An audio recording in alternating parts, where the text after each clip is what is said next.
और पंडित जी नमस्कार, कैसे हैं आप? नमस्कार नमस्कार। अमर जी कैसे हैं आप? यार पंडित जी यार ऐसा यार बहुत दुखी है यार हम जिंदगी से। ये थोड़ा देखो और बताओ यार, नौकरी छोकरी कब मिलेगी जरा बताओ यार। देखो यार। देखो भाई साहब, सबसे पहले तो अगर आपको आपके जिंदगी की जो डिटेल्स जाननी है तो सबसे पहले अपनी डिटेल्स हमें भेजें। अच्छा, कैसे? आपकी जन्म तिथि, अच्छा, आपका जन्म का समय और आपका जन्म का स्थान। अच्छा अच्छा, उसको देख के हम आपकी कुंडली बनाएंगे। अच्छा, और उस कुंडली को देख के पूर्ण विश्लेषण करके ही हम बता पाएंगे कि आपके जीवन में जो समस्याएं चल रही है वो किस तरह से दूर होगी। समझ रहे हैं आप? अच्छा अच्छा, ऐसे तो ठीक है, लेकिन यार बता दो यार कैसे, मतलब शकल वकल देख के। एस्ट्रोलॉजर हो आप?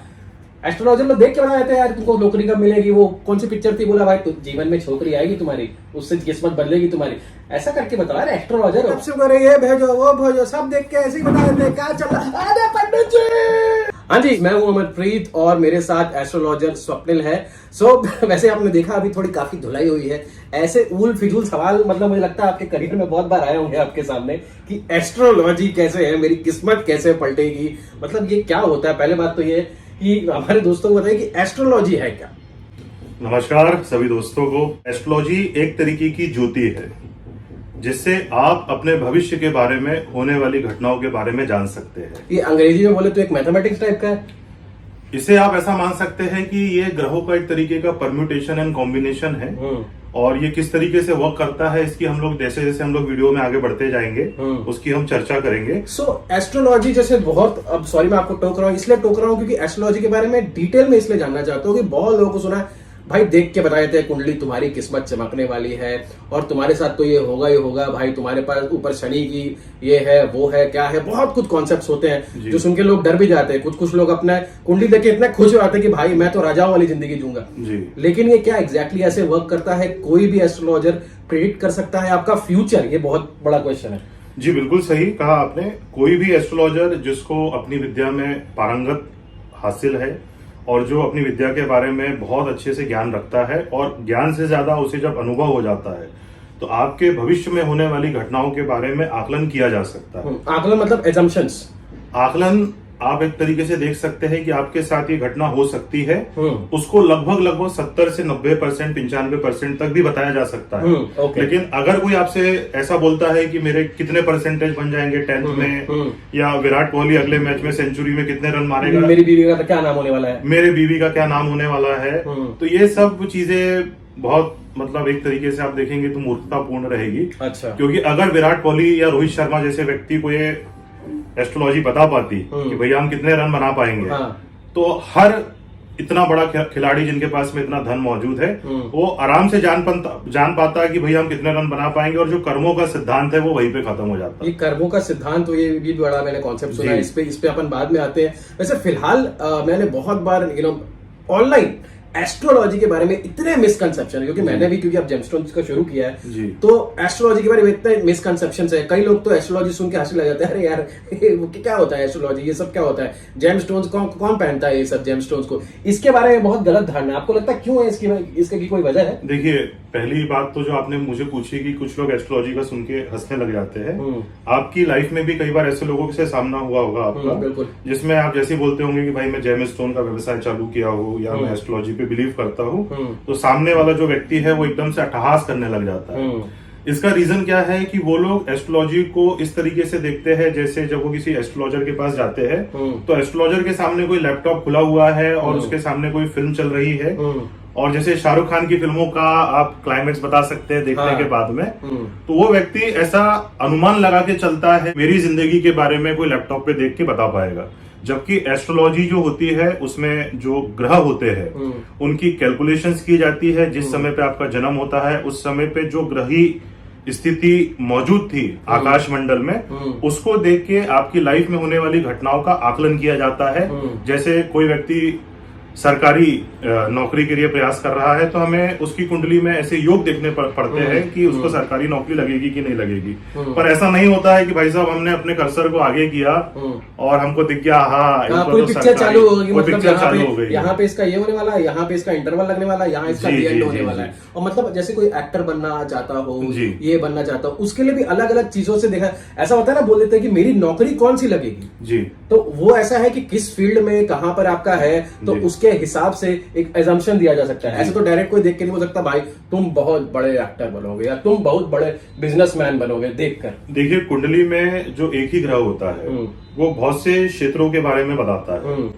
तो कुंडली में जब भी कोई व्यक्ति आपके पास में किसी एस्ट्रोलॉजर के पास में जाता है, जैसे कि हम किसी डॉक्टर के पास जाते हैं, अभी आप किसी डॉक्टर के पास में गए और आपने सीधे से बोल दिया भैया मेरे बारे में बताओ, तो आपको जैसे अपनी जीवन की स्थिति के बारे में बताना पड़ता है, स्वास्थ्य की स्थिति की, मेरे पेट में दर्द हो रहा है या मुझे कल यहाँ पे चोट लग गई थी तो मुझे यहाँ पे दर्द हो रहा है, वैसे ही एस्ट्रोलॉजर को आपको ये बताना पड़ता है कि भाई मुझे इस समय पे जीवन में ये समस्या जा रही है। हालांकि कुंडली में उस समय की गोचरी स्थिति को, दशा की स्थिति को देख के ये अनुमान लगाया जा सकता है कि सामने आने वाला जो व्यक्ति है वो किस समस्या को लेकर आपके पास में आया है, परंतु ऐसा बिल्कुल कट टू कट व्यक्ति बता पाए, बिल्कुल ऐसा एक तरीके की मिसकंसेप्शन है लोगों के मन में। और बहुत लोग करते भी हैं, जो करते हैं वैसे उनको मुबारक हो, लेकिन हाँ बहुत सारे टेक्निकल टर्म्स थोड़ा सा यहाँ पे यूज हो रहे हैं, तो मैं जो मतलब एकदम बिल्कुल नहीं जानते हैं तो मैं बता दूं कि ये कुछ तरीके होते हैं, प्लैनेट की कोई पोजीशन, आप जहां पर पैदा हुए हो उस समय वो प्लैनेट कहाँ है, अभी फिलहाल क्या है, बहुत सारे घर होते हैं, बहुत सारे हाउसेस होते हैं, वो कहाँ उसकी दृष्टि कहाँ पे पड़ रही है, ऐसे भी मैंने बहुत कुछ सुना है। उसके ऊपर बहुत सारे जैसे परम्यूटेशन कॉम्बिनेशन, बहुत अच्छा शब्द यूज किया है, एक मैथ्स है उस तरीके से है जो अजम्पशंस बनाए जाते हैं। ऐसा नहीं है कि आपने कुंडली खोली तो उसको आपको कब पैदा हुए थे, कब मरेंगे, उससे बीच में क्या इंसिडेंसेस होने वाले, ऐसा कुछ नहीं होता है। अगर ऐसा कहीं हो तो अगर मैं गलत ना कह रहा हूं तो वो सब रॉन्ग नंबर है, निकल लो साहब, वो बिल्कुल रॉन्ग नंबर है, क्योंकि आपके जेब में जो धन है, आप कभी भी एस्ट्रोलॉजर के पास में जाए तो अपने विवेक का इस्तेमाल करें और उनकी बातों पर ध्यान दें कि क्या वो तर्क युक्त बातें करता है या तर्क रहित बातें करता है। ये और जहां आपको ऐसा लगे कि मतलब वो बताने लगे यार ये तो हो जाएगा, वो तो हो जाएगा, मतलब पहली फुर्सत में निकल लो, रॉन्ग नंबर है भाई साहब। निकलो, भागो भागो, खत्म, गुड बाय टाटा, देखना मत मुड़ के, मैं बता रहा हूँ, मैंने भी बहुत एक्सपीरियंस किया है, ठीक है। सो मैंने भी बहुत एस्ट्रोलॉजर्स को दिखाया है, ठीक है, आप तो भली बातें जानते ही, हम लोग पार्टनर्स हैं। तो ये बड़ा मुझे कभी कभी सुन के बड़ी हंसी आती, मुझे भी सुन के हंसी आती थी यार, अच्छा ये ऐसे बता रहा है, ऐसे बता रहा है, ये हो जाएगा, वो हो जाएगा, यार हो जाने पे तो बहुत कुछ होगा। मेहनत भी अपन जीवन में बहुत करते हैं, मेहनत तो हर कोई करता है जी, ठीक है। तो लेकिन ये जो फिर वो मेहनत और किस्मत का वो जो हमेशा जंग चलती रहती है, इसका बीच में आई थिंक कहीं ना कहीं बैलेंस बनाना जरूरी है। और एस्ट्रोलॉजी जो ढंग से एक बार पढ़े, ढंग से उसको धंधा बनाने के लिए नहीं, लेकिन ढंग से अगर एक उसको विद्या से ले तो आई थिंक वो काफी इसका बीच में लोगों के बीच में बैलेंस बना सकता है जी। और जो आजकल का लाइफस्टाइल है लोगों का, आई थिंक कोरोना के बाद स्पेशली मैंने देखा बहुत लोगों को एस्ट्रोलॉजी पे बिलीव हुआ है, और बहुत लोग जानना भी चाहते हैं कि थोड़ा, क्योंकि फ्यूचर अनसर्टेन टाइप का लोगों को जब दिखा है ना, तो लोगों ने थोड़ा विश्वास करना शुरू किया, तो बहुत अभी एस्ट्रोलॉजी के पास लोग जा रहे हैं, पता करने के लिए जा रहे हैं। सो ये अनसर्टेनिटी है, जब आदमी को कहते हैं ना कि जब सक्सेस नहीं मिलती है और बहुत मेहनत करने के बाद, सो इसका मतलब क्या कोई रीजन होता है, किस्मत सच में लोगों की बुरी होती है? देखिए ये बहुत ही एक गहन विषय है कि आप जीवन में देखेंगे कि बहुत से लोग जो काफी प्रयास करते हैं पर उनको सफलता नहीं मिल पाती है, और कुछ लोग ऐसे होते हैं जो बहुत कम सफलता में ही बहुत ऊंचे मुकाम हासिल कर जाते हैं।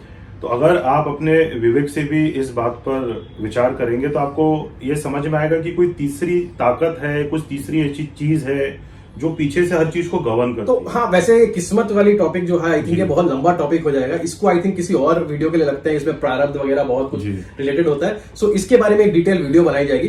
फिलहाल मुझे ये जानना है कि जैसे आप एस्ट्रोलॉजी कितने समय से कर रहे हैं?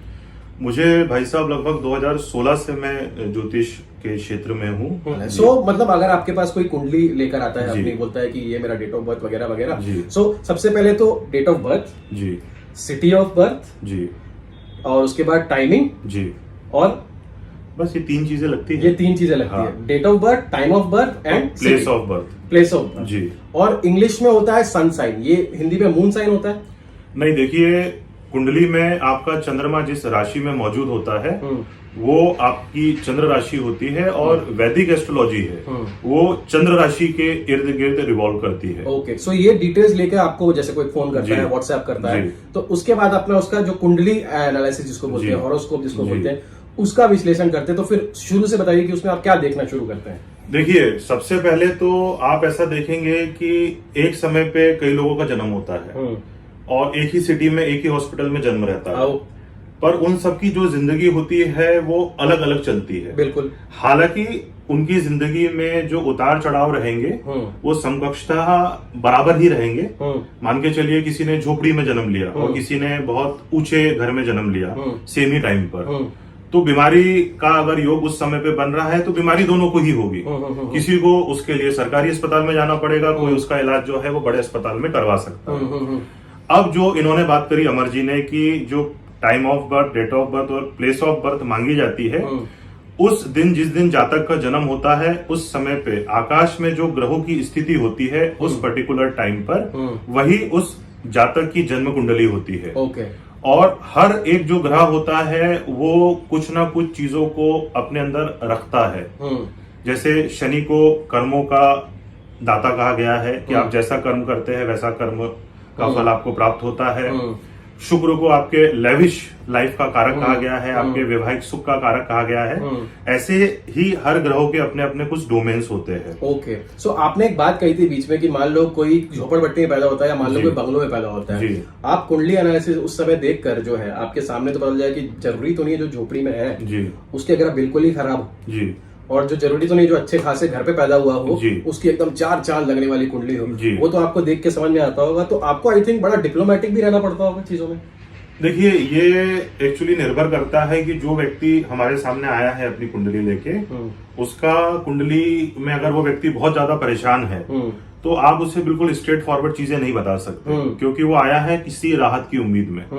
मान लीजिए उसको कोई रोग होने वाला है और आप सीधे से बोल देंगे कि भाई साहब आपको तो ये बहुत खतरनाक रोग लगने वाला है, तो वो व्यक्ति और ज्यादा डिप्रेशन में जा सकता है। तो ऐसे समय में थोड़ा डिप्लोमेटिक चीजों को यूज करके सामने वाले को मोटिवेट करके, क्योंकि एज अ ह्यूमन बीइंग कुंडली के अलावा भी आपको आपके पास में अगर कोई मदद के लिए आ रहा है तो आपको उसको मोटिवेट करना चाहिए। एस्ट्रोल कोई भी अपनी कुंडली तभी दिखाने आएगा ना अगर वो एकदम सुपर खुश है, हैप्पी है लाइफ में, उसके लाइफ में सब कुछ चल रहा है, तो कौन आएगा? बोला क्या पड़ी है किसी को आने के लिए। ये तो आपने बिल्कुल सही कहा कि जिस भी जातक की जीवन में चीजें बहुत आराम से चलती रहती है, उसको अपनी मेहनत का फल मिलता रहता है, वह व्यक्ति बहुत कम ही एस्ट्रोलॉजर के पास जाता है, कुंडली विश्लेषक के पास। उसके सामने एस्ट्रोलॉजी बोलोगे तो बोलेगा I don't believe in astrology, I don't believe in कुंडली, व्हाट इज दिस। ऐसे भी बहुत लोग हैं। देखो भाई साहब, किसी को किसी चीज का 100% श्योरिटी तो है नहीं जी। ये भी एस्ट्रोलॉजी भी इसी से रिलेटेड है, बोलते हैं किस्मत उस्मत है। 100% किसी को भी कोई नहीं बता सकता कि ये सही है ये गलत है, सबका अपना पॉइंट ऑफ व्यू है। जिस तरीके से बोलता है जीवन को जिस दृष्टि से देखा है, जैसे जिया है, उस तरीके से है। सो आपके पास तो बहुत सारे ऐसे लोग आते होंगे जो आके थोड़ी कॉमेडी भी करते होंगे, बोले भाई साहब ये तो मेरे साथ हुआ ही नहीं, लड़की मेरे को मिलती नहीं है, नौकरी मेरे को मिलती नहीं है, ठीक है, घर मेरा बन नहीं रहा है, बार बार जो भी करूं वो गलत ही होता रहता है। तो भाई साहब देखिए, जैसे आपने कॉमेडी की बात करी तो आप तो खुद ही बहुत बड़े कॉमेडियन हैं। अच्छा। तो ऐसे लोग मिलते रहते हैं तो उनको भी थोड़ा सा इधर उधर से हैंडल करना पड़ता है। लेकिन एक ज्योतिषी को ये चाहिए कि वो अपने अनुभव के आधार पर और अपने ज्ञान के आधार पर सामने वाले जो प्रश्न लेके आए हैं उनको जितना बेहतर तरीके से हो सकता है उनको हील करने की कोशिश करें। और ज्योतिष इतना बड़ा सागर है, इतना बड़ा सागर है कि आप उसमें जितना भी जानते जाएंगे आपको ऐसा लगते जाएगा कि वो जानकारी बहुत कम है, क्योंकि 9 ग्रहों के इतने सारे परम्यूटेशन कॉम्बिनेशन बनते हैं और इतने सारे कैलकुलेशंस होते हैं कि उसको जान पाना बहुत ही आसान नहीं होता है। तो आपने अब ये 2 पॉइंट बोले। 2 पॉइंट, पहली बात तो ये है कि एस्ट्रोलॉजी भी एक ऐसा साइंस है जो धीरे धीरे आदमी सीखता है। आपने भी बहुत कुछ सीखा है, आपको भी बहुत कुछ आगे जाना है। 60-60 साल तक कुछ लोग एस्ट्रोलॉजी करते हो फिर भी कहते हैं मुझे और सीखना है, और ये आई थिंक हर फील्ड में होता ही है। इंसान सब कुछ शुरुआत में नहीं सीख सकता, धीरे धीरे सीखता है, ग्रेजुअली बढ़ता रहता है और धीरे धीरे उसको और बेहतर समझ में आता है। और दूसरा पॉइंट जो आपने कहा है 9 ग्रहों के बारे में, चलिए अब उसके बारे में थोड़ी सी। तो स्वप्निल भाई, एक कुंडली के बारे में कहते हैं कि 9 ग्रह होते हैं और कितने घर होते हैं? 10, 12 घर होते हैं। सो उसमें जब आप किसी की भी चार्ट खोलते हो, एनालिसिस करना शुरू करते हो, आप देखते हो 9 प्लेनेट की क्या क्या सिचुएशन है, कौन से घर पर है, और उसके बाद ये जो है 9 मतलब प्लेनेट जो है, मान लो कुछ मेरे वहां पर बैठे हुए हैं, सबके सब एक घर में बैठे हैं, वो जिंदगी भर ऐसे ही रहते हैं क्या? बहुत अच्छा प्रश्न है आपका। जब भी कोई व्यक्ति जन्म लेता है तो जो उसकी उस समय की आकाशीय स्थिति होती है और जो ग्रह उस समय पे जिस भी राशि में होते हैं, तो व्यक्ति के लिए जीवन भर जो लग्न चार्ट होता है उसे लग्न चार्ट कहा जाता है, वो जीवन भर वैसा ही रहेगा। उदाहरण के लिए किसी व्यक्ति ने जन्म लिया और उसकी कुंडली में जो शनिदेव है वो कुंभ राशि में बैठे हुए हैं, जैसे कि अभी शनिदेव गोचरी स्थिति में कुंभ राशि में है, तो जीवन भर उनकी कुंडली में, उस जातक की कुंडली में शनिदेव कुंभ राशि में ही रहेंगे। अच्छा जी। सो ये सुना है मैंने, महादशा चल रही है तुम्हारी, शनि की 7.5, ये एक टॉपिक है, इसको मैं कवर करना चाहता हूँ, बहुत मस्त टॉपिक है, शनि की 7.5। इतने सालों की तुम्हारे ऊपर महादशा है, तो तुम इतने सालों के बाद थोड़ा सा तुम्हारा बेहतर हो जाएगा। तो ये क्या अंतदशा महादशा ये क्या होती है? देखिए, आप इसको अगर किसी उदाहरण से समझना चाहे तो जैसे गवर्नमेंट को हम 5 साल के लिए चुनते हैं, उन 5 सालों के अंदर पूरे जो देश का व्यवस्था को संभालने का कार्यभार उस गवर्नमेंट के हाथ में होता है। जैसे अभी मोदी जी की गवर्नमेंट चल रही है, भाजपा की गवर्नमेंट चल रही है, वैसे ही जिस भी ग्रह की महादशा आती है, मतलब जैसे उदाहरण के लिए शनि की महादशा 19 वर्षों की होती है और राहु की जैसे 18 वर्ष की होती है, वो पूरा का पूरा उस समय पे जो सबसे सेंट्रल पावर होता है वो उस महादशा नाथ के हाथ में होता है। ओके जी। और उसके बाद आती है अंतर्दशा। हाँ, अब आप उसको और थोड़ा सा अगर हायरार्की में डिवाइड करना चाहेंगे तो भारत में जैसे विभिन्न राज्य है, जो होल्डिंग है वो मेन सरकार मोदी जी के हाथ में या जो रूलिंग गवर्नमेंट है उनके हाथ में होती है, लेकिन किसी स्टेट में हो सकता है किसी दूसरी पार्टी की सरकार हो, तो अंतरदशाएं महादशाओं के साथ में चलती है। वैसे अभी काफी कम है, मोस्टली तो वहीं पर है, तो मतलब अभी शनि की जो महादशा मेन है, अंतरदशा हर जगह शनि की चलती है। थोड़ी बहुत कांग्रेस, थोड़े बहुत पॉलिटिक्स में नहीं जाते इससे पहले, धो दे। तो फिलहाल सो मतलब एक अच्छा आपने बताया कि एक ऊपर की एक सरकार है जो एक महादशा है, फिर उसके अंदर एक अंतरदशा है, उसका भी कोई छोटा भाई होता है, जैसे सिटी उसका प्रत्यंतर दशा होती है। आप इसको और एक उदाहरण से समझना चाहे कि कोई भी एस्ट्रोलॉजर जब जीवन में होने वाली घटनाओं का आकलन करता है, तो आप जैसे घड़ी देखते होंगे पुरानी वाली, जिसमें एक घंटे का काटा होता है, 1 मिनट का काटा होता है और सेकंड का काटा होता है। तो हम लोग ऐसा मान सकते हैं कि जो घंटे का काटा है वो महादशा है, जो मिनट का काटा है वो अंतरदशा है, और जो सेकंड का काटा है वो प्रत्यंतर दशा है। उससे आप पोस्टमैन भी कह सकते हैं कि जिस समय पे जो घटना होने वाली रहती है वो आके आपके दरवाजे पे नॉक करता है, जैसे किसी की नौकरी लगने वाली हो। तो हो सकता है जैसे सूर्य नौकरी का कारक होता है, सरकारी नौकरी का, किसी व्यक्ति की सूर्य की महादशा चालू हुई, पर उसका जो दशम भाव है, उदाहरण के लिए मान के चलिए वो गुरु का घर, गुरु से रिलेटेड घर है, तो जिस समय पे सूर्य की महादशा में गुरु की अंतरदशा चलेगी और गुरु का प्रत्यंतर दशा चलेगा, उस समय पे ज्यादा संभावना होगी कि उस व्यक्ति को सरकारी जॉब मिल जाए। जी। तो मतलब इसमें भी परम्यूटेशन कॉम्बिनेशन बहुत सारे हैं ना, मतलब इधर इधर इधर इधर करके, ऐसा कुछ नहीं है, क्योंकि बहुत लोग किसमें पंडित जी के पास जाते हैं, पंडित जी A to Z सब कुछ बता देते हैं। मतलब आपने काफी डिटेल में बताया कि अंतरदशा, फिर महादशा, प्रत्यंतर, बहुत कुछ होता है, बहुत कुछ डिटेल में देखा जाता है। और वैसे वो बोलते हैं ना, एवरीडे हॉरोस्कोप भी होता है, हर दिन की कुंडली एनालिसिस, वो भी मतलब ऐसा सत्य में होता है कि नहीं, वो भी होता है, क्योंकि हर दिन जो ग्रह है कुछ ना कुछ डिग्री आगे पीछे मूव कर रहे हैं। और चंद्रमा जो है वो सबसे तेज प्लैनेट है, और चूंकि चंद्रमा का व्यक्ति के जीवन पर सबसे गहरा प्रभाव होता है, क्योंकि चंद्रमा व्यक्ति के मन का कारक होता है। और आप देखेंगे कि एक दिन में आप 50 बार ऐसा हो सकता है कि कभी एकदम से बिना किसी कारण के खुश हो गए और बिना किसी कारण के उदास हो गए। कई बार हमको कारण भी समझ में नहीं आता है। डोपामिन किसी दिन ज्यादा हो जाता है, किसी दिन कम हो जाता है, किसी दिन डोपामिन अपने आप बढ़ गया, किसी दिन घट गया। तो ये जो चीजें होती है ना, ये चंद्रमा के प्रभाव के कारण होती है कि चंद्रमा आपकी कुंडली में से किस भाव से गोचर कर रहा है, और वो जो भाव है वो आपकी कुंडली में प्लस वाले भाव है या नेगेटिव वाले भाव है।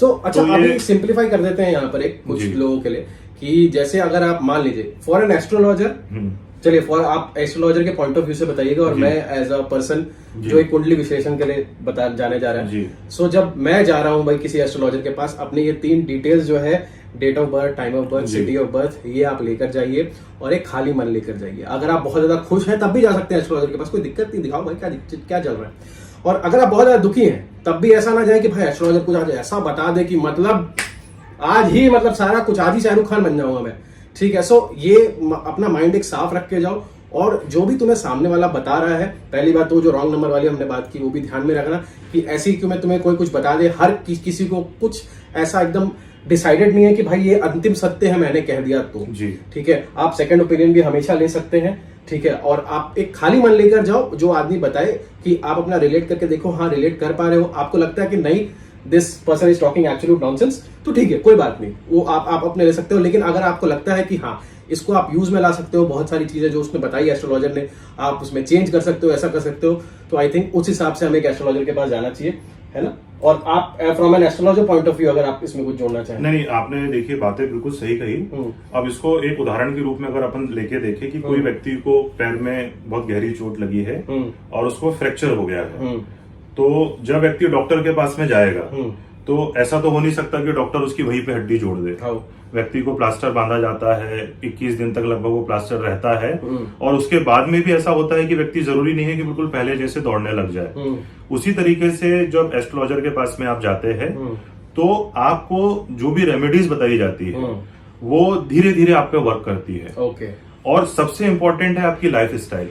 मान के चलिए आपके स्वास्थ्य में कोई गड़बड़ है और एस्ट्रोलॉजर ने आपको कोई रेमेडीज बताई, कोई उपाय बताया, बट आप लगातार मदिरा का या ऐसी वस्तुओं का सेवन कर रहे हैं जो आपके डाइजेशन सिस्टम को खराब करती है, या फिर आप उस उपायों को नहीं कर रहे हैं, तो जो बीमारी है वो यथावत बनी रहेगी। ज्योतिष आपको एक हेल्प करता है जब हमारे मन में बहुत से प्रश्न जागते हैं कि यार मेरी जिंदगी में ये क्यों नहीं हो पा रहा। Answers a lot of questions, you get a lot of questions, sorry answers to lot of questions. Yes, आपको कई बार लगता होगा जैसे आप भी अपनी जो भी आप कार्य क्षेत्र में वो है कार्यरत है, आपको भी कई बार ऐसा लगता होगा कि यार मैं ये मेहनत कर रहा हूँ या वैसा कर रहा हूँ। अगर आप उस चीज को लेके उदास हो रहे हैं या बहुत ज्यादा आप डिप्रेशन में जा रहे हैं, तो उससे बेहतर है कि आपकी जो रेगुलर जैसे एक्सरसाइजेस होती है या आपका जो खान पान होता है उसको हमेशा ठीक रखने की कोशिश करें। सेम विद एस्ट्रोलॉजी, आप जा रहे हैं, किसी ने आपको बोल दिया, जैसे आप जेम स्टोन की बात करते हैं कि आप ये जेम स्टोन पहन लीजिए और आप बिल्कुल जैसे तुर्रम खा बन जाएंगे, बच्चन साहब जैसे अमिताभ बच्चन हो जाएंगे, तो वो नहीं होगा। बच्चन साहब सिर्फ एक ही है क्योंकि वो अपना प्रारब्ध लेके आए हैं और जैसा इन्होंने कहा कि प्रारब्ध और इन सब बातों पे भी कभी इसमें तो आराम से अपन बात करेंगे। जेम स्टोन्स के बारे में तो एक डिटेल वीडियो बात करूंगा, तो ठीक है। आई थिंक एस्ट्रोलॉजी क्या होती है क्या नहीं होती है वैसे तो हम लोग धीरे धीरे और समझते रहेंगे क्योंकि ये बहुत ही डिटेल कॉन्सेप्ट है। एक वीडियो में इसके बारे में बात करना, एस्ट्रोलॉजी क्या होता है, जेम स्टोन्स क्या होता है, प्रारब्ध क्या होता है, किस्मत कैसे काम करती है, ये प्लैनेट्स कौन से काम करते हैं। सो जेम स्टोन्स के बारे में भी सारी डिटेल में बात करते रहेंगे। अगर आपको वीडियोस पसंद आया हो तो बहुत बहुत शुक्रिया, सब्सक्राइब लाइक कर देना और कमेंट में कुछ क्वेश्चंस हो तो उसको जवाब देने की कोशिश करेंगे अगले वीडियोस में।